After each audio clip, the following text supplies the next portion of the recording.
In this video, I'm going to show you guys how you can sell gift products, art and consignment, to keep track of your sales and commissions that are payable to your artist, and so on.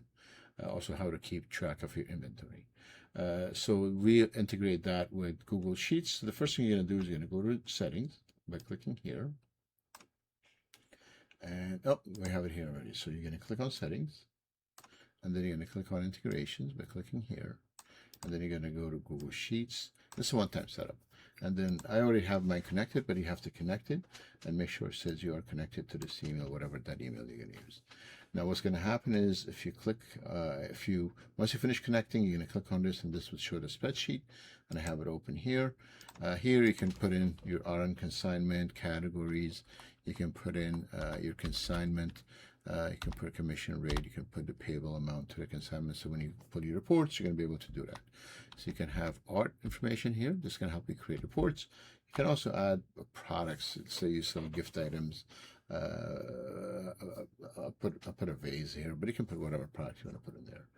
Okay, now you can have UPC codes. You can see here, or you can have an SKU number. So let's go with the first one here. It's SKU 1001, right? So if I copy that, you're going to go to the invoice, and if you notice here, there's a Google Sheets logo here. This means you're connected, and it's connected, ready to go.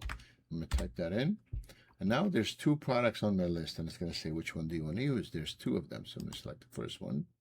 And now this gives me all the details I need from it.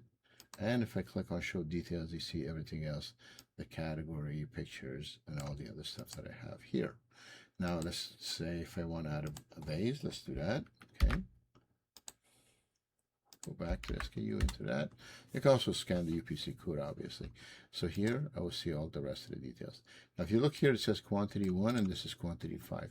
This quantity is going to be decremented by the quantity sold. So let's say I want to sell 2 of this. This should become 3. So the minute you save this invoice, so I save it.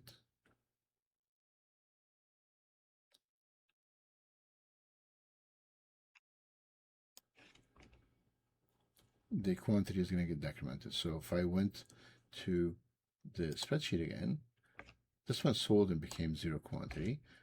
We sold 1 of that, and the vase, we sold 2 of them, so now the quantity becomes 3. So this way you keep track of all your inventory, and when you pull a report, you're going to be able to see the commissions collected and all the rest of the information.